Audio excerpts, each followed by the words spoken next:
Hello and welcome to this digital photo video tutorial. I'm Phil Hall and I'm going to be showing you how to create this frozen still life image and produce a really ice cold look. We'll be using adjustment layers to boost up the image to give it a bit more bite before really cooling the background down using colour balance and giving it a vignette. We've shown you how to shoot the still life in the magazine, but let's have a look at how we all bring it together in Photoshop. So if you'd like to open up your start image, holly.jpg, we can crack on. So I'm just going to close this final image down and just bring up my start image there. First thing I'm going to do is bring up my layers palette. So I'm going to hit F7 on my keyboard and it comes into the screen. If you can't bring it up, just go to Window and go down to Layers and just click on it or make sure it's active and you should be alright. Okay, I'm going to go down to my layers palette or the bottom of my layers palette and click on this icon here, which is the create new filter or adjustment layer icon.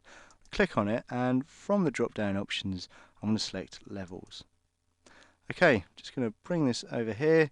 What I'm going to do is get the right hand arrow and just drag it inwards towards the histogram. So just drag it in there until it meets the histogram. If I just click off preview, as you can see, I've just given the shot a little bit more punch. So that's working nicely, so I'm going to hit OK. Next thing I'm going to do, making sure I click back on my background layer, is just boost up the saturation of the shot a little bit. So again, I'm going to go down to the create new filler adjustment layer icon, click on it, and where you see hue saturation, select it, we get another pop-up box. Now what I'm going to do with this middle saturation slider is just drag it to the right. It's probably gone a bit too far there. You can see go too far, the image starts to deteriorate quite a bit and doesn't give a very pleasing look. So it's just knowing how much to apply. So round about plus 25 should do the trick. If I just click back off preview, you can see that's just punched that image up quite nicely there. So I'm going to hit OK and click back on my background layer.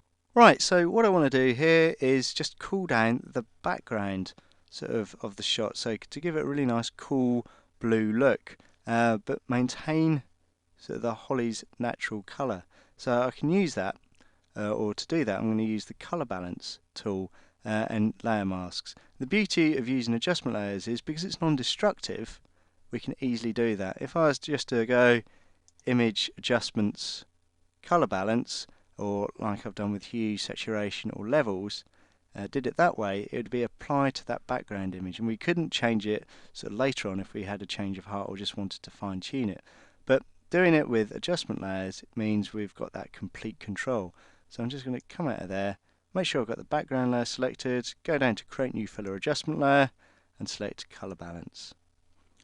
Okay, so what I'm going to do is start with the shadows first, and I'm going to take some red out of the shot. I'm going to go down till we get to around about minus 50 there, around about there, and then I'm going to really pump up the blues as well, so it starts to build up that cool look. So round about plus 40 there. As you can see, the entire image has been affected, so that includes the holly. But we're going to use the layer mask thumbnail, which is there, in a moment just to brush back the original colour. But that's in a moment. We'll just carry on cooling down our background. Okay, so I'm going to select midtones now, and again I'm going to take out a lot of red, push it all the way down to minus 100, just bring in a bit of green there, around about plus 10, and finally moving on, really chucking a load of blue there until we get to around about plus 60. Finally, highlights, I'm going to go to around about minus 30, so adding a bit of cyan there, just going to bring in a little bit of magenta there.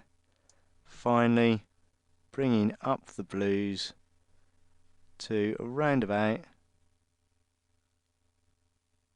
keep going, plus 65. So for highlights you want minus 30, minus 10 and plus 65.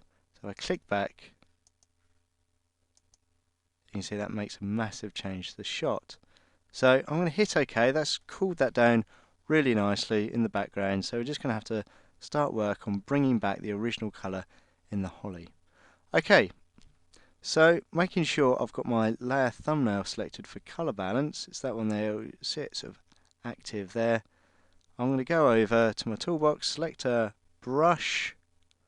I want a size of around about 150 pixels. So all I'm going to do is just click on my right square brackets key just to increase that. You can see the size is increasing to 150 there, making sure I've got opacity set to 100%, and I want hardness at 0%, so that will give a nice feather to our brush.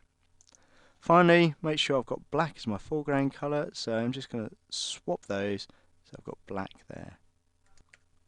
Right, all I'm going to do now is just brush into the holly. I'm going to keep away from the edges for now and just quickly brush in round the main parts of the holly like that. So just bringing back that original colour. As you can see, we've got an opacity of 100%, so there's nothing being sort of ghosted away. It's all the complete colour we're bringing back. So around there, as you can see, if we look in our layer thumbnail mask, you can see we're just bringing back that detail there. So keep brushing around. Just going to run around here as well,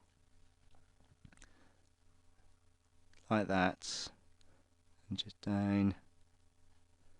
So if you want, you can use an even bigger brush, but this is probably quite a good size just for this kind of image.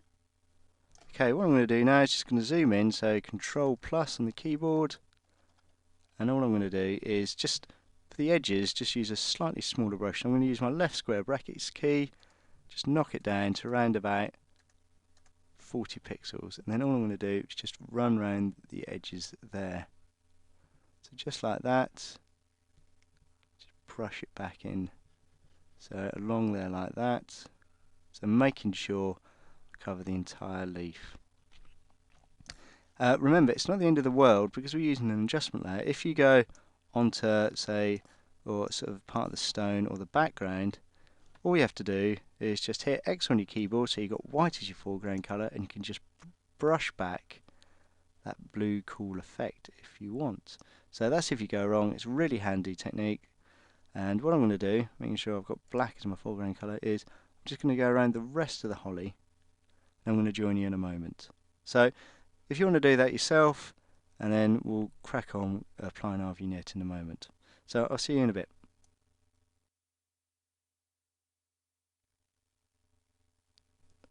Hello there, welcome back. Hope you've got on alright, sort of brushing back the detail in the holly. I'm almost coming to the end here, so I've just had to reduce my brush size. You might find you have to do that just to go into the corners there, but probably better to do that than go with a bigger brush. So we're almost there, just finishing it off in the corners there, and we're done. So I'm just going to zoom out, and this is where I've just brushed back all of that original colour. And as you can see in my layer mask there, I've got that original colour showing through there. So that's looking good. I just want to darken down the corners now. I've cooled them off. I just want to darken them down a bit. So click on my background layer. What I'm going to do is just duplicate that layer. So we go to Layer, Duplicate Layer, where it says Background Copy, hit OK.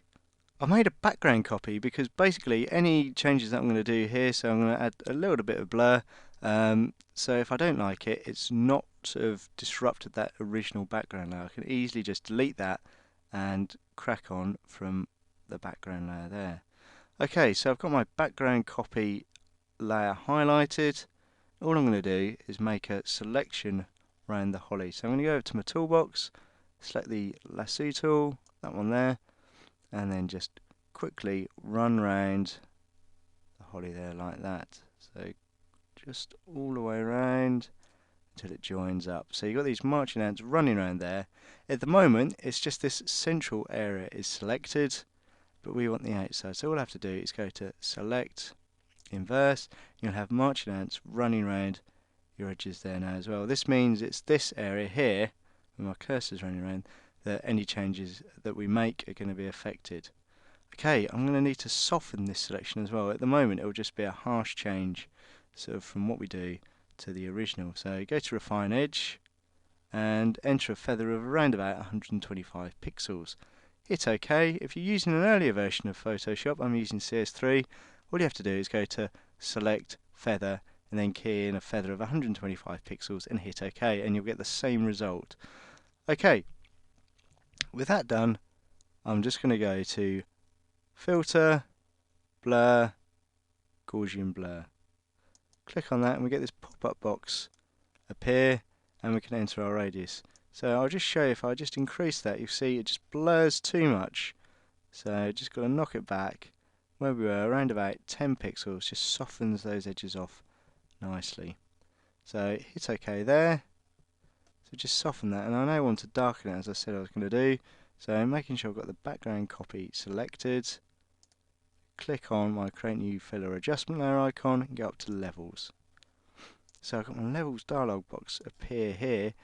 So if I just drag that in there, it goes too light. Don't want that. So all I'm going to do is click on my midpoint arrow there and then just drag it to the right. So as you can see, probably too far there.